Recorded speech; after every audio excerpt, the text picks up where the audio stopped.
Yeah, the Bedfordshire University Company is made up of 30 graduates. We've been studying contemporary dance for about the past 3 years, with influences from a various amount of choreographers. I joined the company in October 2014 and I began learning the work Waiting For, choreographed by Kirsty Russell. In January, the company then started to learn our second work, Just Some Suggestions As We Plot Our Lives Together, which is choreographed by Sadie Hunt. These ensemble pieces have been toured to different locations in our local area. I've really enjoyed my training as a contemporary dance artist throughout my final year of uni. I've learnt many skills by experience being part of a company.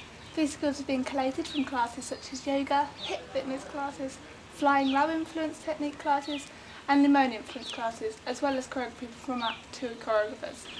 Preparation for the tour has been well balanced. Kravitz states that one HIIT workout a week along with other exercises can help improve our aerobic and our anaerobic fitness.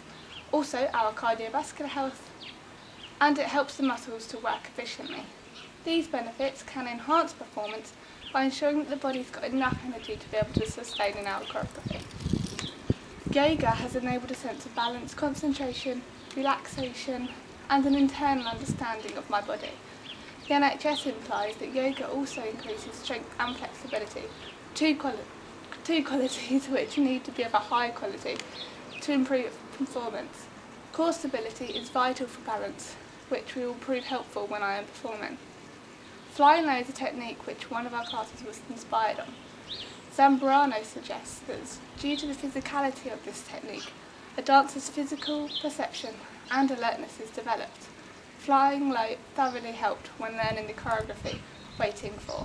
We were also taught skills and phrases based upon Limone technique. By learning how to shift my weight, fall and recover successfully and initiate my movement from my breath, I was able to learn how to let the movements take over my body. Dance Connection cites that Limone isolates qualities of the body, bringing individuality to each movement. This technique has furthered my skill as a contemporary dance artist and has allowed me to stand out in the company as a performer. I need to ensure that I am able to maintain a performance expression with my face to allow an engagement with the audience. This further enhances my dancer's connection. As an independent performer, I've been individually working on my fitness. My feedback from Term 1 stated that I need to further build my core and my leg strength to gain a greater control of my movements. Due to this, I've been ensuring that I'm completing 40-minute balanceable Pilates class. This focuses on strengthening the core, back and legs. I've also been involved in cardiovascular exercises to improve my stamina. On tour we're performing both choreographies on the same night, so high stamina will ensure that we're able to perform to our best potential. As a contemporary dancer, I've been able to progress in my skill set. My confidence has advanced and I've found that after determination my body is able to achieve movements that aesthetically look hard. I've been able to learn to trust the movements within my body. My embodiment in the phrases means that I'm able to add an individual quality within the performance. By being a dancer in a company, I needed to have a strong awareness of my own health and safety and welfare issues.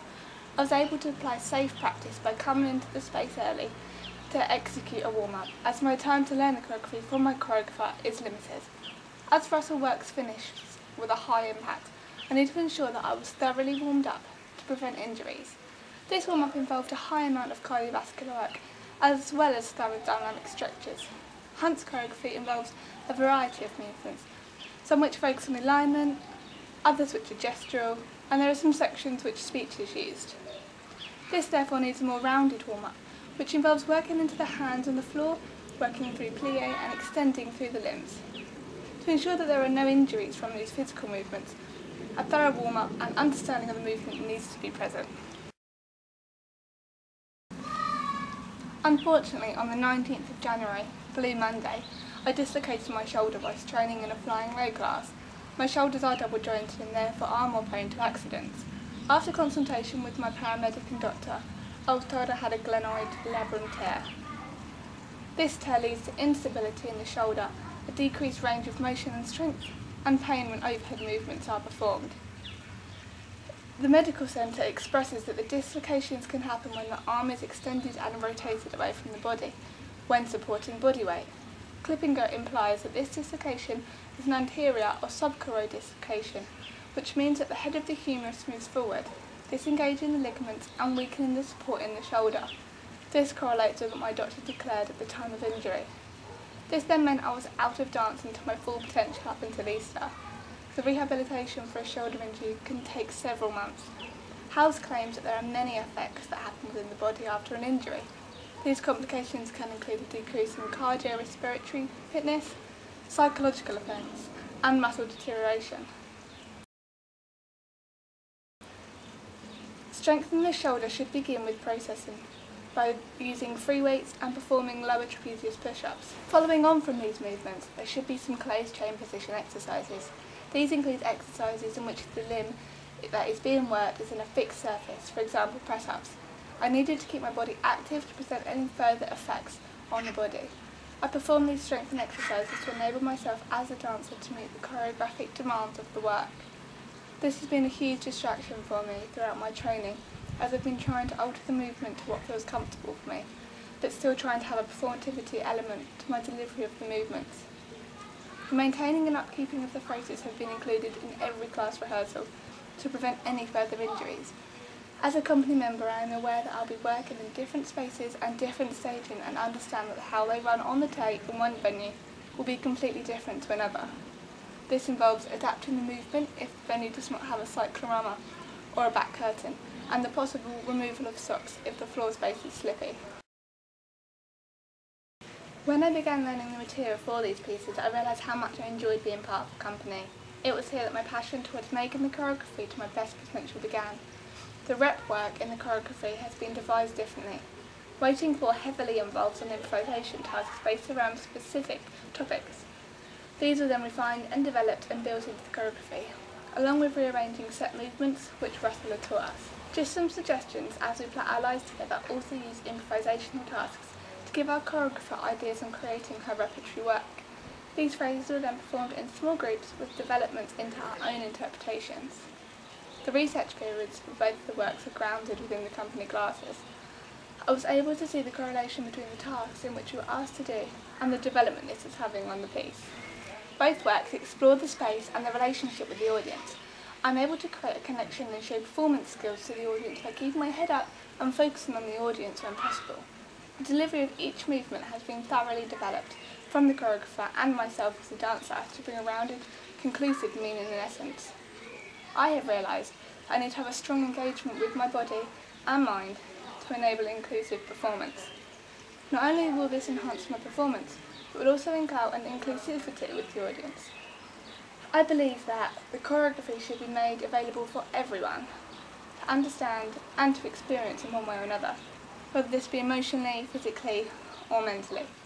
As Graham, cited by Carter, expresses, that dancers can do the most technical phrases, but if their passion behind the movement isn't present, the meaning can become something completely different. Both choreographers worked in a similar way through their rehearsals. Butterworth's framework state that there are 5 different processes which describe the choreographers and the dancers' social interaction and their roles and skills. I believe that both Hunt and Russell worked in process 3, using choreographer as pilot and dancer as contributor. Butterworth states that there should be an active participation from both choreographer and dancer throughout the process. As a dancer, I have successfully been able to respond to the tasks and contribute to improvisational discoveries. I've also been able to replicate content through the choreography, as well as developing these phrases in my own creation. The guidance and direction set from the choreographers have enabled me to understand what they're expecting from the movement, giving me an understanding of what to create. Personally, I feel that I have interacted professionally towards both choreographers, constantly giving them 100% of my attention in every rehearsal. Professional practice in terms of dancing is where the dancer is expected to develop their skills and knowledge in preparation for working with professionals in the industry.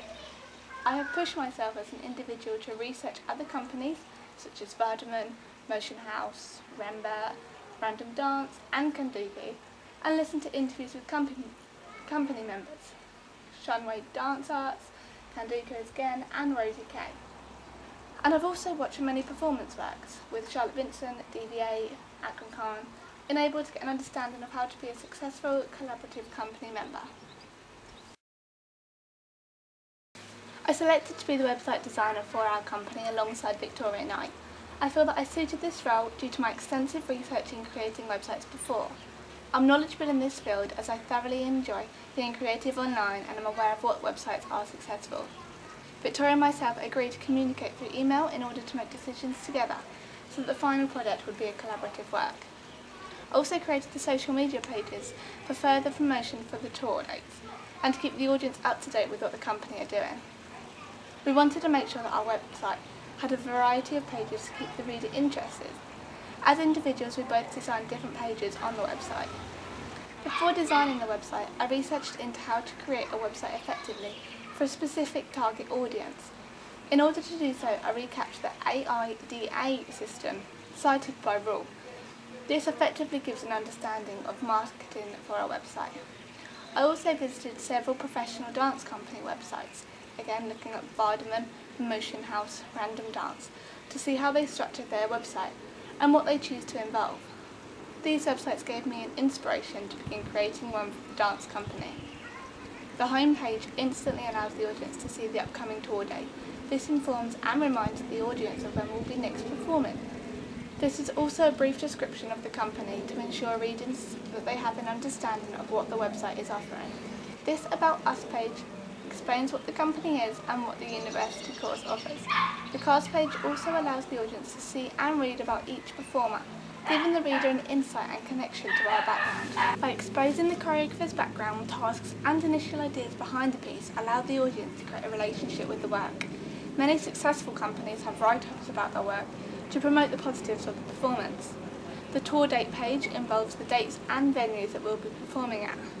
There's a link on the University of Bedfordshire website which allows the reader to purchase tickets for the premiere performance. This is positive reinforcement to try and boost our ticket sales for our first performance. Creating Hunt's page was very enjoyable for me. I really wanted to bring the visual elements from the performance into the website. The dark background and mannequin figures say something about the piece, this idea being different for each individual. I've also communicated with Hunt in order to add her headshot and a short description about her as a choreographer and the creation of the work. After analysing my research, I found that pictures and videos make a website successful. Our gallery shows the audience an insight into the style of dance that we'll be performing and a taste of what to expect. Research also indicated that blogging allows a website to be up to date, keeping it current within the dance company. Here I added upcoming events to keep the reader updated. I've also added a link to our Facebook page to have a higher engagement with our social media followers. The Facebook page has also been a constant method of advertisement. I've ensured that I am regularly posting information about what the company are doing and how many days into the premiere and other tour dates and sneak peek previews. I've also created 2 promotional videos for the choreography from the footage captured in rehearsals, which have been shared on social media. The engagement with the social media is increasing weekly, with one post exceeding 1,000 reaches. This shows how regular posting and constant sharing allows a wide audience. The website now allows the audience to understand what the University Dance Company offers. Hopefully, the reader is intrigued to find out more, and therefore comes and supports the choreography on the evening of the premiere or other nearby locations. The website will be consistently updated through the tour, adding performance photos and blog posts on how we are progressing.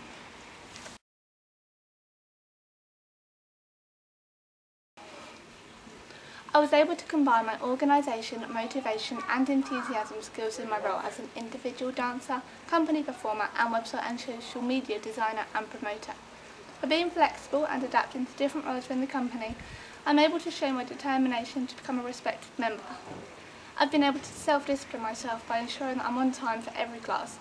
I always give 100% energy throughout each rehearsal and always try and perform the choreography with a sense of integrity. By signing the University Dance Company contract, I agreed to participate in every rehearsal, which I've achieved. The contract states that even if conflicts are expressed in advance, that my involvement within the choreography could be reduced. I ensured that I was involved every rehearsal, even when I was injured. I've drawn upon my skills of understanding the choreography and transferred this knowledge onto the promotional website. My communication skills with the rest of the team have been positive, ensuring that I am speaking to others how I'd like to be spoken to. The interaction with my choreographers have been based upon requesting for information for the website. as well as additional information regarding the choreography. I've ensured that I am constantly up to date with the choreography by asking questions when I'm unsure on specific sections within the choreography. We learned in the technical and dress run of any further changes or adaptations that needed to be made. As a dancer, these rehearsals were vital in terms of working out spacing and my awareness. I feel that due to my own additional fitness work outside of the company hours, I was able to maintain my performance throughout the premiere. I ensured that my focus was projected to the audience, as well as being loud and clear when speaking. I'm pleased with my energy in the choreography, but will ensure that this is something I improve throughout each performance on tour.